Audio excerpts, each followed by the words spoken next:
From EWTN, the Global Catholic Network, this is EWTN News Nightly. Welcome to a special edition of EWTN News Nightly dedicated to America's 250th anniversary. I'm Veronica Dudo in Washington, D.C. Nationwide, communities are celebrating July 4th with patriotic parades, backyard barbecues, and of course, fireworks. But this year marks a major milestone. 250 years ago, the Continental Congress adopted the Declaration of Independence.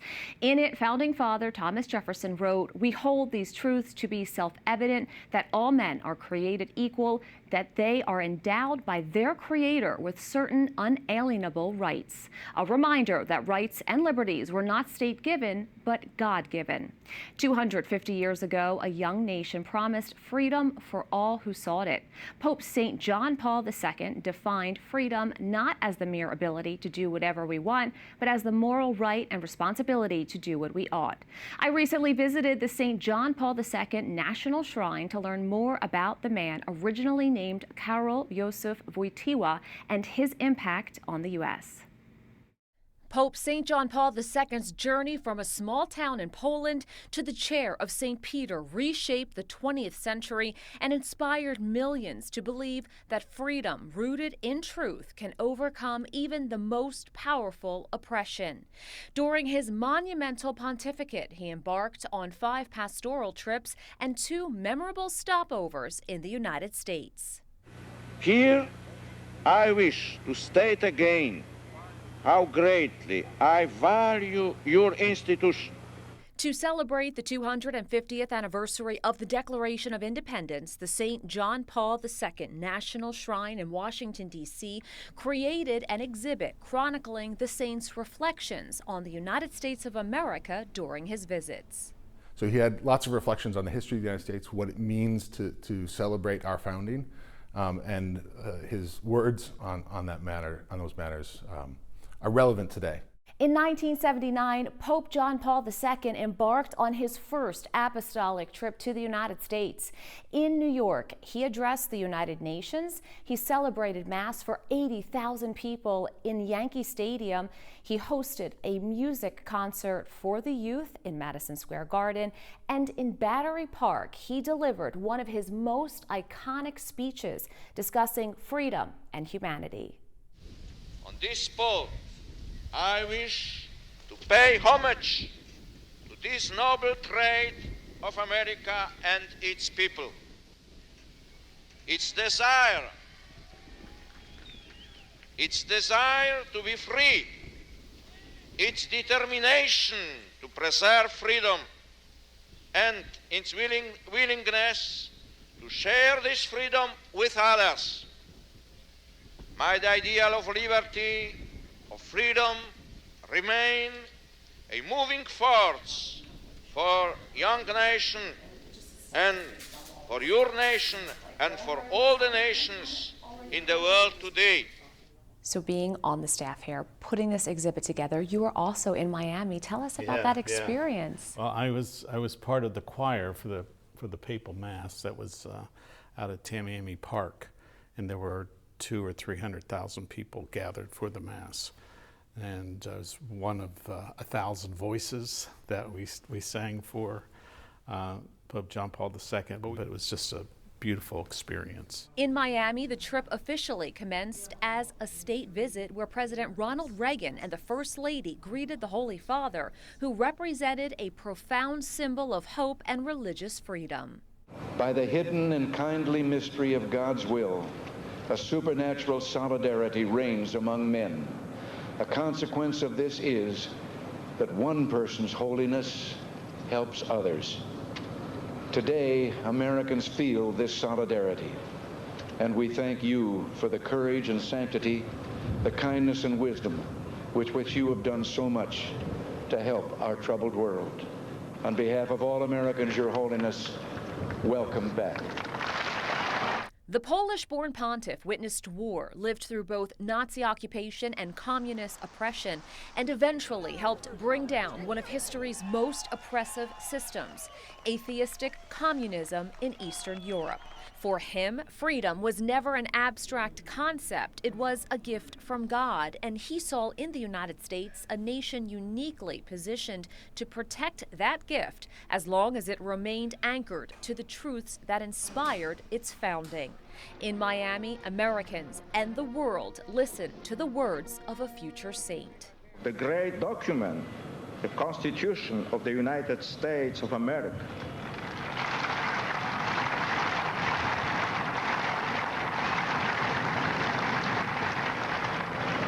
I willingly join you in your prayer and thanksgiving to God for the providential way in which the Constitution has served the people of this nation, for the union it has formed, the justice it has established, the tranquility and peace it has ensured, the general welfare it has promoted, and the blessings of liberty it has secured. I join you also in asking God to inspire you as Americans who have received so much in freedom and prosperity and human enrichment. In 1985, Pope St. John Paul II created World Youth Day. He frequently credited young Catholics for their enthusiastic response, prompting a reoccurring global tradition that continues today. Here, he traveled to Denver, Colorado for the 1993 World Youth Day, the first ever held in North America. In the name of the Father, and of the Son, of the Holy Spirit, I say you good morning. It was a great experience for me where I really got to know John Paul II better. Not that we had a sit-down conversation, but as it said, it's true. You could be in a crowd of 1 million and feel like he was talking to you. Now, there is an iconic moment where he says, "John Paul II loves you." Were you a part of that? And tell us what it was like. Of course. Well, it was the whole crowd in a back and forth with the Pope. Young people of Denver, John Paul II, he loves you. Calling humanity to what he described as a civilization of love, a culture built on faith, solidarity, human dignity, and respect for life, his message throughout his pontificate especially resonated with young people. To them, he offered a challenge that still endures. Do not settle for less than greatness. Do not be afraid to stand for truth. Do not be afraid to follow Christ. My prayer for all of you, dear people of America, is this. The Lord bless you and keep you. The Lord let his face shine upon you and be gracious to you. The Lord look upon you kindly and give you peace. God bless America. While many came to the New World from England seeking religious freedom, Catholics long faced persecution in the 13 colonies. That meant they were forced to worship discreetly and at times even in secret.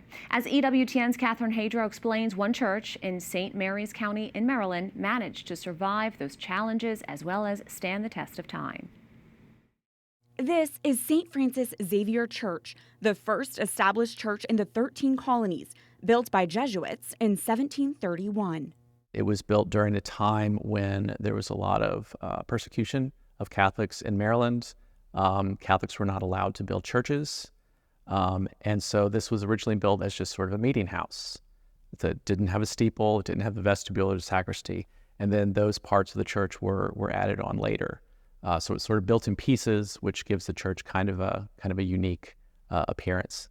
These are the pictures that we have of St. Francis Xavier. This is the oldest picture here from the 1880s. And then you can see that they were farming right up to the front of the church. And then this is the early 1910s. This is why this place is so sacred. It was the only space where Catholics could practice their faith without drawing attention to themselves. For that period between the beginning of Maryland and the Revolutionary War, they only had 40 years that Catholics could openly worship. Not until the Declaration of Independence could they then openly worship in the United States at that point. This church also served as a place to discuss the Revolution and other important matters.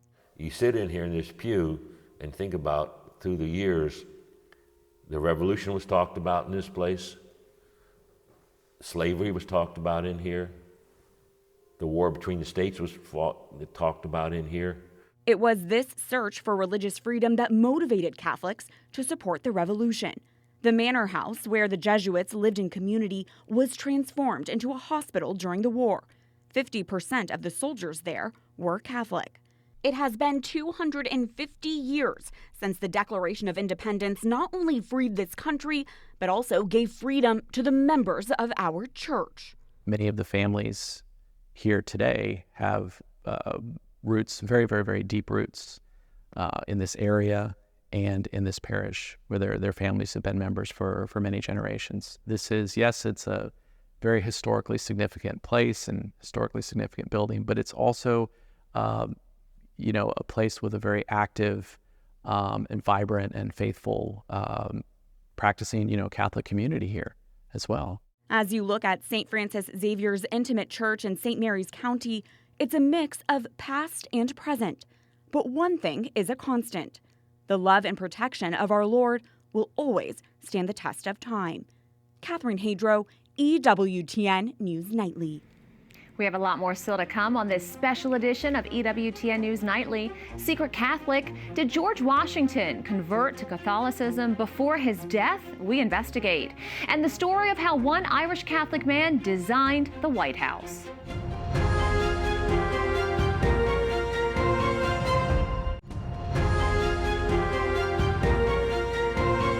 Did President George Washington convert to Catholicism on his deathbed? That's been a question for over 200 years. Since the time of his death, there has been whispers that the lifelong member of the Church of England had a conversion. Capitol Hill correspondent Eric Rosales explores this question. So Eric, what did you find out? Good evening, Veronica. Secular historians say that there is no verified proof that George Washington ever converted to Catholicism on his deathbed. But we have to remember, Catholics faced extensive persecution in the American colonies during the 1700s, largely driven by Protestant prejudice.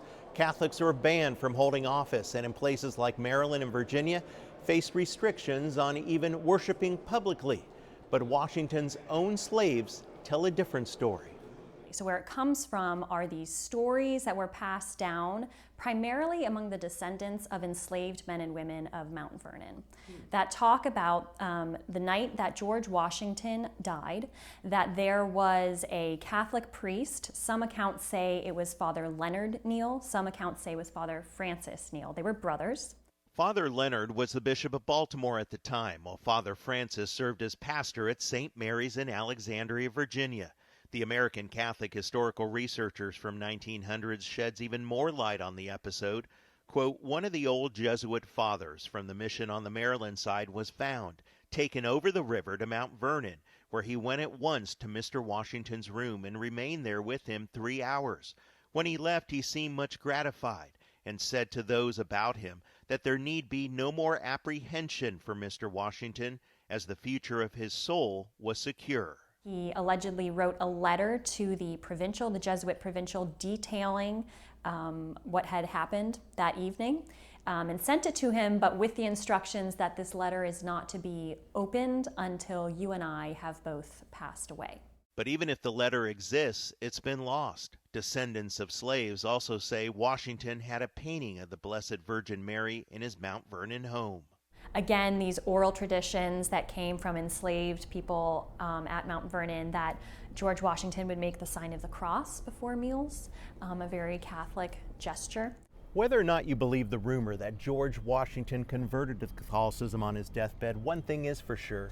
He was a friend of the Catholic Church. As a matter of fact, he gave a donation to Colonel John Fitzgerald for the building of the first Catholic church in the Commonwealth of Virginia. That church is now known as the Basilica of St. Mary here in Alexandria, Virginia. Really, the story of the parish is the story of the history of the Catholic Church in not only Virginia, but in the country. Father Edward Hathaway is the pastor of the Basilica of St. Mary. He says Washington was a friend of the Catholic faithful even when they were frowned upon. Proof of this came from a letter Washington wrote to Catholics in America in 1790, just 1 year into his presidency. Quote, "I presume that your fellow citizens will not forget the patriotic part which you took in the accomplishment of their revolution and the establishment of their government, or the important assistance which they received from a nation in which the Roman Catholic faith is professed." He was very much for liberty in terms of including everyone in the Revolutionary War, in terms of the Continental Army, and very grateful to the service of Catholics. So his friendship with Catholics, I think, helped him to be open to what this new nation would be. And it says right here, for a Catholic and Dutch Lutheran church. So we have in his financial ledger, noted on March 17th, 1788, the date of Colonel Fitzgerald's dinner party, he says, towards the hiring of a house of public worship, that he gave £1, 10 shillings. Which equals to about $300. Money Father Hathaway says has proven to be well spent. I hope people experience when they walk into St. Mary's that 200 years of people praying in these pews, in this church. Getting back to rumors of Washington's conversion, skeptics have long decried it's fictitious, saying that Tobias Lear, Washington's personal secretary, never mentioned the priest's visit. But others say that Lear also never mentioned Washington's last conversation he had with his wife before he died. By the way, the Basilica of St. Mary has a free museum in the parish office, which tells the story of the first Catholic church in Virginia. Eric Rosales, EWTN News Nightly. The White House offers a rich history dating almost as far back as the country's 250th anniversary.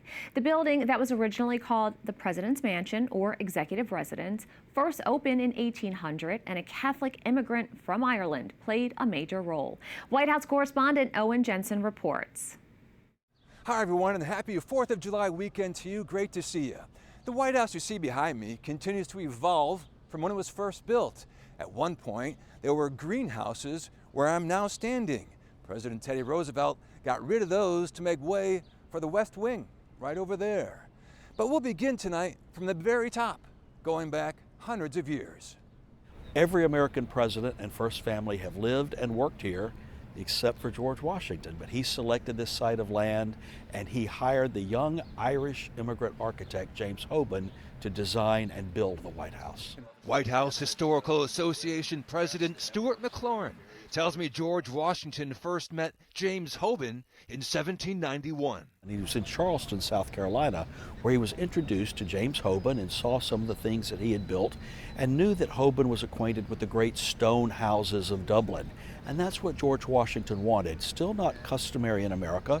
We were still largely building with wood and with bricks, but Washington thought a great stone house would be respected in the capitals of Europe, but also not be too much of a palace for Americans.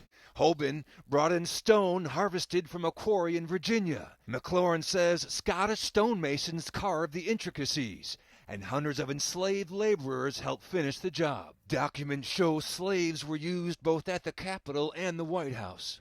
And then Hoban stayed around, and when it was burned by the British in 1814, he and a group of those workers rebuilt the White House just as it was. So here's this young Irish immigrant whose essentially his life's work from 1792 until he died in 1831 was this one building. And the name of his work is known the world over as the White House. But very few people know the name James Hoban. And at a time when Catholics faced a lot of hostility, Hoban helped build the Irish Catholic community in D.C. He relied on fellow Irish immigrants to get the job done.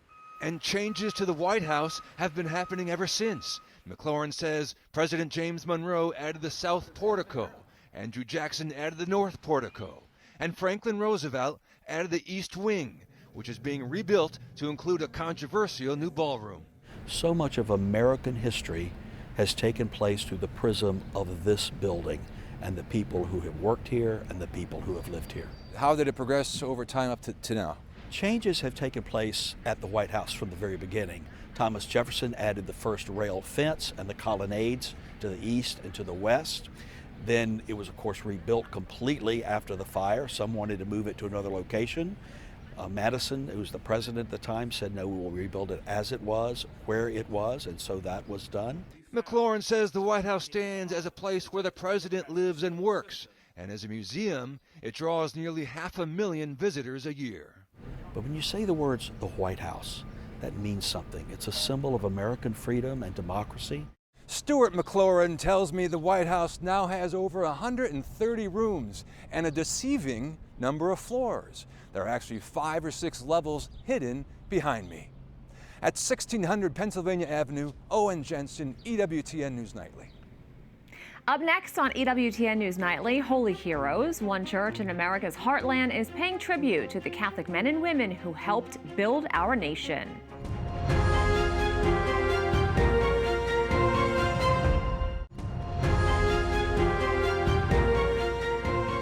Welcome to our EWTN News Nightly 4th of July special. In America's heartland, one church is celebrating the country's 250th anniversary in a very special way. The National Shrine of Our Lady of Champion is hosting an exhibit honoring 76 holy men and women who helped shape America. Located in Wisconsin, it is the only approved Marian apparition site in the U.S. Father Tony Stevens, the rector of the National Shrine of Our Lady of Champion, joins us now. Great to have you on. Great to be here. Thank you. The Catholic Saints of America exhibit runs until July 9th. How did this come about, and can you tell us more about what you're hoping to achieve?